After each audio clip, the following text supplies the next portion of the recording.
গণজামায়াত আপনাদেরকে শুধু সতর্ক করার জন্য এই গণজামায়াত করা হয়েছে।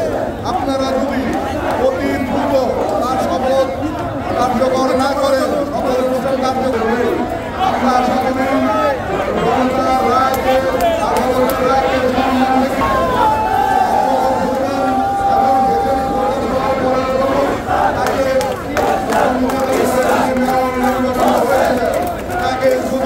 শপথ নিতে না দেন, আমরা আমাদের রক্তের বিনিময়ে হলেও তাকে শপথ দেব। আর আপনারা এই গণজামায়াতকে দেখেই ঘাবড়ে যাবেন না, আপনাদের জন্য এসেও ভয়াবহ গণজামায়াত অপেক্ষা করবে। সবাইকে ধন্যবাদ। আদালতের রায় উপেক্ষা করে এবং জনগণের দাবি উপেক্ষা করে কোনোভাবেই তাকে বিলম্ব করে এবং কোন ষড়যন্ত্রের অংশ হিসেবে সেই সময় এই সরকার আইনগতভাবে দায়ী হবে এবং পরিবর্তন হিসাবে বিবেচিত হবে। অবিলম্বে অতি দ্রুত আদালতের রায় বাস্তবায়ন করে অবিলম্বে জনতার মেয়র জনাব ইঞ্জিনিয়ার ইশরাক হোসেনকে ঢাকা দক্ষিণ সিটি কর্পোরেশনের মেয়র হিসাবে সমস্ত দায়িত্বে তাকে অর্পণ করা হোক।